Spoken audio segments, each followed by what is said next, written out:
Assalaamu calaykum kulan wacan wanaagsan meel kasta dunida ka joogtaan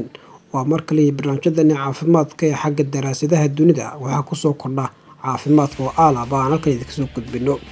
caafimaadka barnaamijkan uga hadli doonaa maanta ayaa waxa uu ku saabsan yahay daraasad hordhac oo laga qaaday ama lagu ogaaday faa'iidada uu leeyahay basbaaska xagga caafimaadka daraasadan ayaa muujinaysa faa'iidooyin aad u fara badan oo basbaasku leeyahay daraasadan ayaa mid soo jiidasho leh isla markaana dadka ku boorinaysa inay isticmaalaan basbaaska haddii aad tahay dadka marka hore u isticmaali jiray basbaaska tani waxay kugu dhiirigelinaysaa inaad halkaa ka sii wado isticmaalka basbaaska haddiise aad hore u isticmaali jirin basbaaska kadib marka aad dhegaysato faa'iidooyinka caafimaad ee basbaaska u leeyahay waxaad markaa isticmaali doontaa ama aad si dhaqso u bilaabi doontaa basbaaska hase ahaatee waxaan digniin caafimaad kusoo jeedinaynaa haddii aad tahay dadka markaa iyagu uu khatarta ku yahay caafimaadkooda ama dhibaato u keenayo inaad la tashato khabiir caafimaad si uu markaa tala kaaga siiyo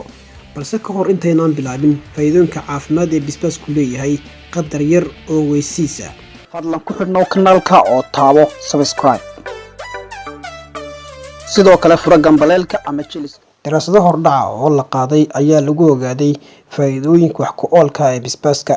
daraasadahan oo laga qaaday dalalka Mareykanka Shiinaha iyo Iiraan ayaa lagu ogaaday in maadada capsaicin oo laga helo basbaaska isla markaana u yeesha dhadhan dabiici ah oo kuleyl ah ay tahay mid awood badan tan oo awood u leh inay disho unugyada kansarka u muuqda ee jirka waxay sidoo kale ka hortagtaa caburka uu leeyahay duriga ama hargabka